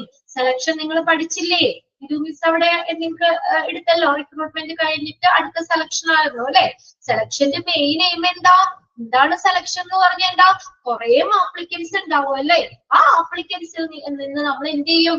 ആ ജോലിക്ക് job പോസ്റ്റിന് അനുയോജ്യമായിട്ടുള്ള ഏറ്റവും brilliant ആയിട്ടുള്ള skilled ആയിട്ടുള്ള knowledge ഉള്ള കാൻഡിഡേറ്റ്സിനെ നമ്മൾ എന്ത് ചെയ്യുന്നു? ബെസ്റ്റ് ഫിറ്റ് ആയിട്ടുള്ള കാൻഡിഡേറ്റ്സിനെ നമ്മൾ സെലക്ട് ചെയ്യുന്ന പ്രോസസ് ആണ് സെലക്ഷൻ എന്ന് പറയുന്നത്. അത് തന്നെയാണ് സെലക്ഷന്റെ മെയിൻ എയിം എന്ന് പറയുന്നത്. The main aim of selection procedure is to select among the numerous applicants. ഒന്നോ രണ്ടെണ്ണോ അല്ല അല്ലെ, പല ആപ്ലിക്കൻസിൽ നിന്ന് ബെസ്റ്റ് കാൻഡിഡേറ്റ്സിനെ സെലക്ട് ചെയ്യുക. എന്തിനു വേണ്ടി? For the given job opening. Underline ചെയ്തോട്ടെ first sentence. This process is successful. ഈ സെലക്ഷൻ പ്രോസസ് സക്സസ്ഫുൾ ആവുന്നത് എപ്പോഴാണ് നല്ല വിജയമാകുന്നത്? only when the selected employee given their best to their job. അല്ലെ, നമ്മൾ സെലക്ട് ചെയ്ത എംപ്ലോയി ആ ജോലിക്ക് വേണ്ടിയിട്ട് ഏറ്റവും നന്നായിട്ട് ചെയ്യുമ്പോൾ work sincerely to achieve their goals, ആ കമ്പനിയുടെ ഗോൾസ് നേടിയെടുക്കാൻ ആത്മാർത്ഥമായിട്ട് ജോലി ചെയ്യുമ്പോഴാണ് നമ്മുടെ സെലക്ഷൻ പ്രോസസ് സക്സസ്ഫുൾ ആണെന്ന് പറയുള്ളൂ അല്ലെ? ഇപ്പൊ നമ്മുടെ കുറെ കാൻഡിഡേറ്റ്സ് ഉണ്ടായിരുന്നു. അതിൽ ഞാനിപ്പോ ആദിലേനെ രമ്യനെ ഞാൻ സെലക്ട് ചെയ്തു. എന്നിട്ട് ഞാൻ അതിനെ ഇവാലുവേറ്റ് ചെയ്യാണ്. ആ സെലക്ഷൻ പ്രോസസ് ഞാൻ സെലക്ട് ചെയ്തത് ശരിയാണോ? ആദിലെ രമ്യനെ ഞാൻ കുറെ കാൻഡിഡേറ്റ്സ് ഉണ്ടായിരുന്നു. നിങ്ങളല്ല കേട്ടോ, നിങ്ങളല്ലാതെ വേറെ കുട്ടികളാണ്. അപ്പൊ നിങ്ങളിൽ നിന്നാകുമ്പോ നിങ്ങൾ ഓർക്കില്ലാതെ എന്താ മിസ് ആദിലെ രമ്യനെ പറഞ്ഞു. ജസ്റ്റ് കാണുന്ന പേരുകളൊന്ന് പറയണമെന്നുള്ളൂ. നിങ്ങളല്ലാതെ നമ്മുടെ ക്ലാസ്സിൽ നിന്ന് ആദിലെ രമ്യ മാത്രമേ ഉണ്ടായിരുന്നുള്ളൂ, വേറെ കുട്ടികളായിരുന്നു. അപ്പൊ ഞാൻ അതിൽ നിന്ന് നമ്മുടെ ക്ലാസ്സിൽ ആദിലെ രമ്യനെ ഞാൻ സെലക്ട് ചെയ്ത് വെച്ചു. അന്നത്തെ ആ സെലക്ഷൻ പ്രോസസ്സ് നമ്മൾ ഇവാലുവേറ്റ് ചെയ്യുമ്പോൾ എങ്ങനെ വേണം, അതിന് സക്സസ്ഫുൾ ആവണത് എങ്ങനെയാ? ഞാൻ സെലക്ട് ചെയ്ത കുറെ പേരുണ്ടായിരുന്നു. അതിൽ നിന്നിപ്പോ ഒരു 100 പേരിൽ നിന്ന് ഞാൻ 2 പേരെ സെലക്ട് ചെയ്തോളൂ. ആതിരേയും രമ്യനെയാണ്. അപ്പൊ ആതിരേയും രമ്യ എന്ത് ചെയ്യണം? നമ്മുടെ കമ്പനിയുടെ ഗോൾസ് അച്ചീവ് ചെയ്യാൻ വേണ്ടിയിട്ട് നല്ല ആത്മാർത്ഥമായിട്ട് അവരുടെ കഴിവിന്റെ പരമാവധി ചെയ്യുമ്പോഴല്ലേ. അപ്പൊ ഞാൻ തെറ്റിപ്പോയിട്ടില്ല, ഞാൻ സെലക്ട് ചെയ്തത് ഓക്കെയാണ്, അവര് നല്ലോണം വർക്ക് ചെയ്യുന്നുണ്ട്, അപ്പോഴല്ലേ ശരിക്കും ആ ഒരു സെലക്ഷൻ പ്രോസസ്സ് സക്സസ്ഫുൾ ആണെന്ന് പറയാൻ പറ്റുള്ളൂ നമുക്ക്, അല്ലേ? അല്ലാതെ ഞാൻ സെലക്ട് ചെയ്ത് വെച്ചു അവരൊന്നും ചെയ്തില്ലെങ്കിൽ സെലക്ഷൻ ശരിയാണോ? സെലക്ഷൻ ശരിയല്ല എന്ന് പറയാം. അപ്പൊ അവര് നമ്മുടെ കമ്പനിക്ക് വേണ്ടിയിട്ട് കമ്പനിയുടെ ലക്ഷ്യങ്ങൾ അച്ചീവ് ചെയ്യാൻ ആത്മാർത്ഥമായിട്ടും അവരുടെ കഴിവിന്റെ പരമാവധി ചെയ്യുമ്പോഴും മാത്രമാണ് സെലക്ഷൻ പ്രോസസ്സ് സക്സസ്ഫുൾ ആണെന്ന് പറയാൻ പറ്റുള്ളൂ. സെക്കൻഡ് സെന്റൻസും അണ്ടർലൈൻ ചെയ്തില്ല.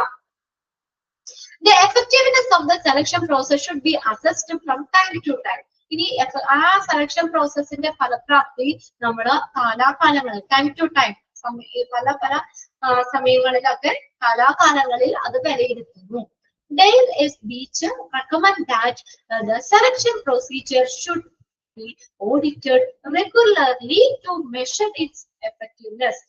Dale S. Beach പറഞ്ഞിരിക്കുന്ന ഒരു ഡെഫിനിഷൻ ആണ് സെലക്ഷൻ പ്രോസസ്സിനെ കുറിച്ച്. അപ്പൊ നമുക്ക് അത് എക്സാമിന് ചോദിക്കാം. അക്കോർഡിംഗ് ടു ഡാഷ് അങ്ങനെ തരാം, ആ പേര് പഠിച്ചു വെക്കുക കേട്ടോ. According to dash recommends that അവിടെ ആരാണെന്ന് പറയണം.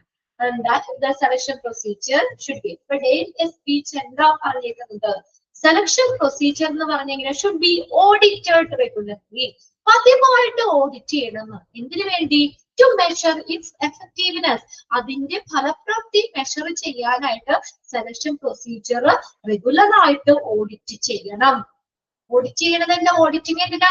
നമ്മൾ കണക്കും കാര്യങ്ങളൊക്കെ കൃത്യമാണെന്ന് നോക്കാനല്ലേ. അപ്പൊ ഓഡിറ്റ് ചെയ്യുമ്പോഴെന്താ കറക്റ്റ് ആയിട്ട് പോകും. സെലക്ഷൻ പ്രൊസീജിയർ റെഗുലർ ആയിട്ട് പതിവായിട്ട് ഓഡിറ്റ് ചെയ്യണം. എന്തിനു വേണ്ടിയാ ഓഡിറ്റ് ചെയ്യുന്നത്? To measure its effectiveness. അതിന്റെ ഫലപ്രാപ്തി മെഷർ ചെയ്യുന്നതിന്. The below mentioned questions can give a broad and comprehensive guidelines for assessment of the selection program. ഈ താഴെ കുറച്ച് ക്വസ്റ്റ്യൻസ് തന്നിട്ടുണ്ട്. അത് നമുക്ക് ഒരു ഗൈഡ് ലൈൻ ആണ്, ഒരു മാർക്ക് നിർദ്ദേശം തരികയാണ്.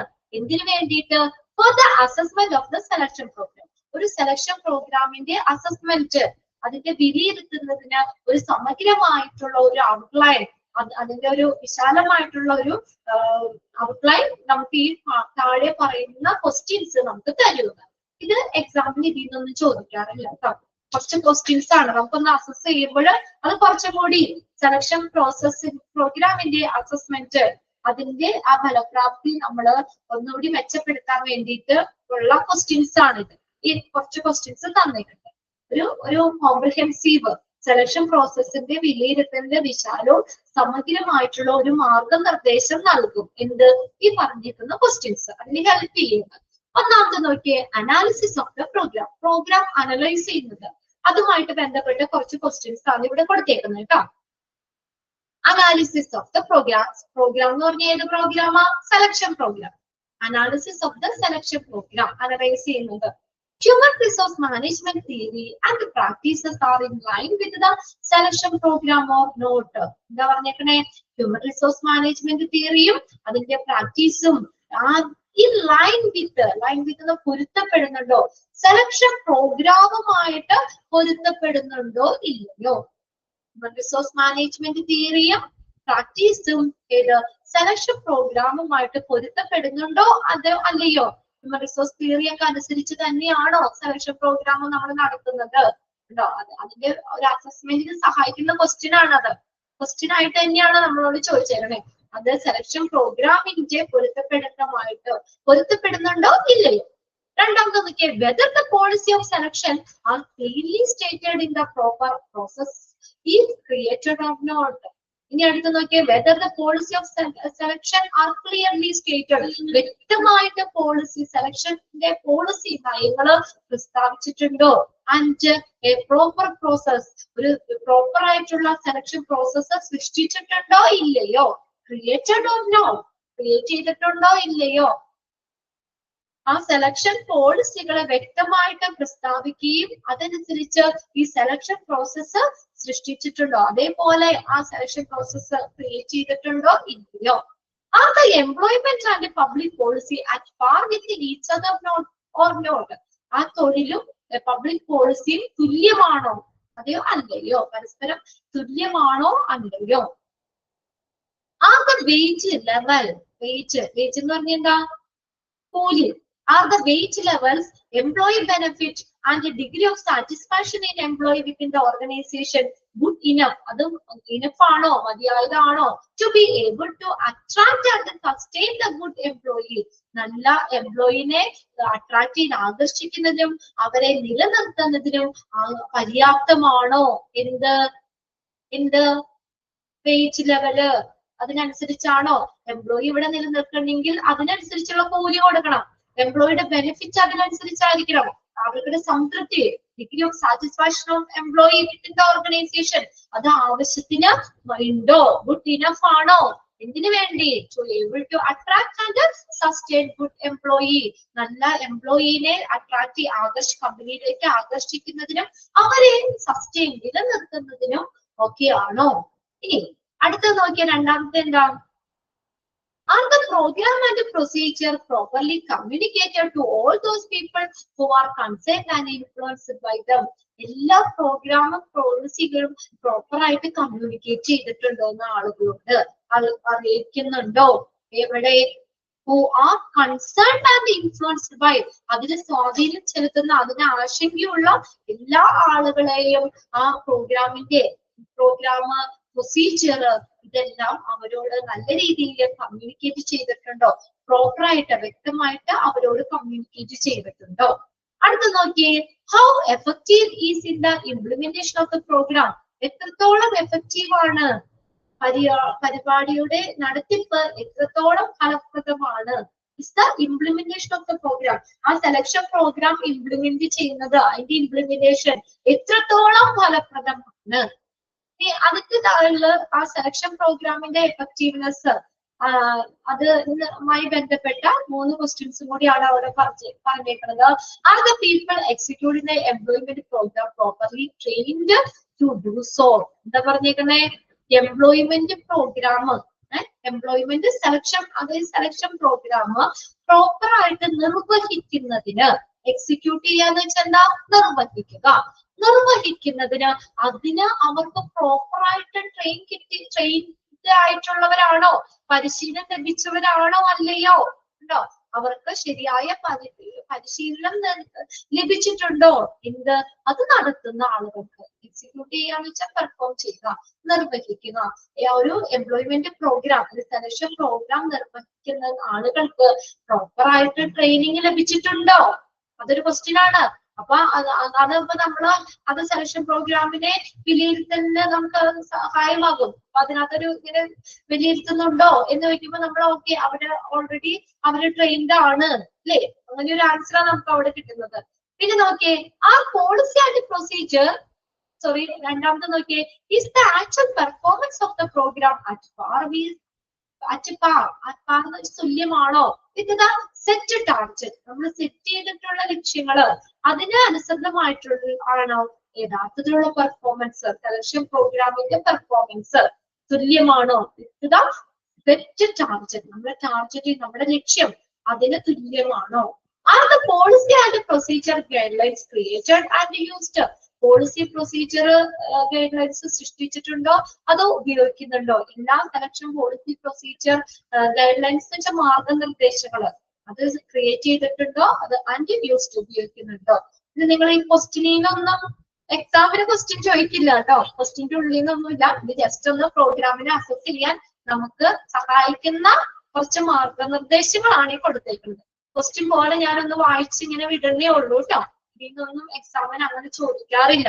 എന്തൊക്കെ ക്വസ്റ്റ്യൻസ് ആണെന്നൊന്നും അങ്ങനെ ചോദിക്കില്ല. Analysis of the selection programme.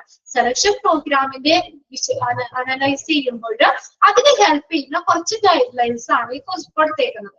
ഇനി അടുത്തതാണ് അവരുടെ ഫീഡ്ബാക്ക്. ഫീഡ്ബാക്കിനെ നമ്മൾ വിലയിരുത്തുമ്പോൾ അതിന് സഹായമായിട്ടുള്ള കുറച്ച് ഗൈഡ് ലൈൻ മാർഗനിർദ്ദേശങ്ങളാണ് ഈ കൊടുത്തേക്കുന്നത്. What kind of company image is developed in the eyes of placement officers of the universities, colleges, public and private employment agencies regarding the methodology used by the company for executing its recruitment program? എല്ലാം question ആണ്. Okay, ഇവിടെ എന്തൊക്കെയാണ് നമ്മുടെ placement എന്ന് വെച്ചാൽ proper ആയിട്ട് place ചെയ്യിക്കുക കാൻഡിഡേറ്റ്സിനെ അവർക്ക് അനുയോജ്യമായിട്ടുള്ള പ്ലേസിൽ സ്ഥാപിക്കുന്നതിനെയാണ് പ്ലേസ്മെന്റ് എന്ന് പറയുന്നത്. What kind of company image is developed in the ice of placement officers? ആ പ്ലേസ്മെന്റ് ഓഫീസേഴ്സിന്റെ മുന്നിൽ ആ കമ്പനിയുടെ image, what kind of company image is developed of the university, college, public and private employment agency എന്നിവയുടെ placement ഓഫീസർമാരുടെ കമ്പനിയുടെ ആ പ്രതിച്ഛായ എങ്ങനെയുള്ളതാണ്. And the methodology, എന്ത് മെത്തേഡാണ് used by the company for executing its recruitment program? ആ റിക്രൂട്ട്മെന്റ് പ്രോഗ്രാം നിർവഹിക്കുന്നതിന് കമ്പനി ഉപയോഗിക്കുന്ന മെത്തേഡുമായിട്ട് ബന്ധപ്പെട്ട് റിഗാർഡിംഗ് എന്ന് വെച്ചാൽ ബന്ധപ്പെട്ട് the methodology used by the company for executing its recruitment program. അതുമായിട്ട് ബന്ധപ്പെട്ട റിക്രൂട്ട്മെന്റ് പ്രോഗ്രാം നിർവഹിക്കുന്നതുമായി ബന്ധപ്പെട്ട് ഏത് കമ്പനി ഏത് മെത്തഡോളജിയാണ് യൂസ് ചെയ്യുന്നത് എന്തുമായി ബന്ധപ്പെട്ടൊക്കെ കമ്പനി പ്ലേസ്മെന്റ് ഓഫീസർമാരുടെ കണ്ണില് കമ്പനിയുടെ ഇമേജ്, ആ ഒരു പ്രതിച്ഛായ എങ്ങനെയുള്ളതാണ്. Then has a research being conducted on the currently hired employee and applicant discarded in order to find out the treatment given to them by the company during the selection process? Has the research been conducted on the currently hired? ഈ research conduct ചെയ്തിട്ടുണ്ട്. ഇവിടെ ഇപ്പോ നിയമിതമായിട്ടുള്ള employees ഇല്ലേ, പുതുതായിട്ട് നിയമിച്ച currently നിലവില് അവിടെ നിയമിക്കപ്പെട്ട employees അതുമായി ആൻഡ് ആപ്ലിക്കൻസ് ഡിസ്കാർഡ് ചെയ്യാന്ന് വെച്ചാൽ അവരെ തള്ളിക്കളയും, ഉപേക്ഷിക്കുക. അങ്ങനെയുള്ള ആപ്ലിക്കൻസ് അതുമായിട്ട് ബന്ധപ്പെട്ട് കറക്റ്റ് റിസർച്ചുകൾ കണ്ടക്ട് ചെയ്തിട്ടുണ്ടോ? in order to find out the treatment given them to by the company during the selection procedure. Selection procedure അവർ എങ്ങനെയാണ് പെരുമാറിയത് എന്ന് കണ്ടെത്തുന്നതിന്, അതായത് അവരുടെ ഒരു ഫീഡ്ബാക്ക് ആണ്. അതുമായിട്ട് ബന്ധപ്പെട്ട് കറക്റ്റ് റിസർച്ചുകൾ ഗവേഷണങ്ങൾ നടത്തിയിട്ടുണ്ടോ? What is the number of candidates who were refused to join the organization due to the poor working environment, low salary package, poor image, etc.? ഇനി what is the number of candidates? Candidatesന്റെ എണ്ണം, എങ്ങനെയുള്ള candidatesന്റെ എണ്ണം who are refused to join the organization. ആ ഒരു ഓർഗനൈസേഷനിൽ join ചെയ്യാൻ നിരസിച്ചിട്ടുള്ള number of candidatesന്റെ എണ്ണം. എന്തുകൊണ്ട്? due to poor environment, working environment കാരണം, ലോ സാലറി പാക്കേജ് കാരണം, കമ്പനിയുടെ പൂർ ഇമേജ് കാരണം ആ ഓർഗനൈസേഷനിൽ ജോയിൻ ചെയ്യാനായിട്ട് നിരസിച്ചിട്ടുള്ള കാൻഡിഡേറ്റ്സിന്റെ നമ്പർ. അത് നമുക്ക് ഫീഡ്ബാക്കിൽ നോക്കി അറിയാൻ പാടില്ലേ? ഇപ്പൊ നമ്മള് ഒരു 20 പേരെ ആയിരുന്നു റിക്രൂട്ട്മെന്റ് നടത്തിയത്, അതിന് നമ്മള് സെലക്ട് ചെയ്ത് 5 പേരെ സെലക്ട് ചെയ്തോളൂ, അല്ലെങ്കിൽ 5 പേര് ബാക്കിയുള്ളവരെ, അല്ലെങ്കിൽ നമ്മൾ 10 പേരെ സെലക്ട് ചെയ്തതിൽ 5 പേരെ റെഫ്യൂസ് ചെയ്തു എന്ന് പറയാം. അപ്പൊ നമ്മുടെ കമ്പനിയുടെ എന്തെങ്കിലും കുഴപ്പം കൊണ്ടായിരിക്കുമല്ലോ, അല്ലെ? സാലറി ചിലപ്പോ കുറവായത് കൊണ്ടായിരിക്കും അവർ ജോലി വേണ്ടാന്ന് വെച്ചത്. കമ്പനിയുടെ ഇമേജ് അധികം ഇമേജ് ഇല്ലാത്തത് കൊണ്ടാവാം, പൂർ വർക്കിംഗ് എൻവയോൺമെന്റ് കാരണമായിരിക്കും അവർ വേണ്ടാന്ന് വെച്ചത്. അപ്പൊ ഫീഡ്ബാക്ക് നമുക്ക് എന്താ പറയാ, നമുക്കൊരു ആ സെലക്ഷൻ പ്രോസസ്സ് കുറച്ചും കൂടി ബെറ്റർ ആക്കാനും, അല്ലെങ്കിൽ കമ്പനീനെ കുറച്ചും കൂടി ബെറ്റർ ആക്കാനും ഒക്കെ നമുക്ക് ആ അതിൽ നിന്ന് കിട്ടുന്ന ഒരു ഫീഡ്ബാക്ക് ഹെൽപ്പ് ചെയ്യും. ഓക്കെ, അപ്പൊ അങ്ങനെ 4ാമത്തെ പോയിന്റ്. പിന്നെ അടുത്തതാണ് അനാലിസിസ് ഓഫ് ദ റിസൾട്ട്. ആ റിസൾട്ടിന്റെ വിശകലനം. ഈ ക്വസ്റ്റ്യൻസ് നിങ്ങൾ ഒരുപാട് എന്താ പറയാ ടെൻഷൻ അടിക്കണ്ട. ഇത് നമുക്ക് വേറെ ഒന്നുമില്ല, നമ്മളൊരു നല്ലൊരു സെലക്ഷൻ പ്രോഗ്രാമിന്റെ വിലയിരുത്തുന്നതിന് ഒരു വിശാലവും സമഗ്രമായിട്ടുള്ള ഒരു മാർഗനിർദ്ദേശം നൽകും നമുക്ക് ഈ ക്വസ്റ്റ്യൻസ്. അപ്പൊ ഇങ്ങനെയുള്ള കുറച്ച് ക്വസ്റ്റ്യൻസ് കാര്യങ്ങളൊക്കെ വരുമ്പോഴേ നമുക്ക് കുറച്ചും കൂടി ആ സെലക്ഷൻ പ്രോഗ്രാമിനെ ബെറ്റർ ആക്കാം. അതിന്റെ ഒരു വിലയിരുത്തലിന് വേണ്ടി സഹായിക്കുന്ന, അതിന് മാർഗനിർദ്ദേശം തരുന്ന കുറച്ച് ക്വസ്റ്റ്യൻസ് ആണ്. ജസ്റ്റ് ഒന്ന് വായിച്ചു വെച്ചാൽ മതി കേട്ടോ. ഇതിനൊന്നും അങ്ങനെ എക്സാമിന് ക്വസ്റ്റ്യൻസ് ഒന്നും ഇല്ല, നിങ്ങൾക്ക് അറിയാലോ. വായിക്കുമ്പോൾ തന്നെ അറിയാം. ജസ്റ്റ് ഒന്ന് അനലൈസ് ചെയ്യാൻ വേണ്ടി ഉള്ള ഒരു കുറച്ച് ക്വസ്റ്റ്യൻസ് മാത്രമാണ് കേട്ടോ.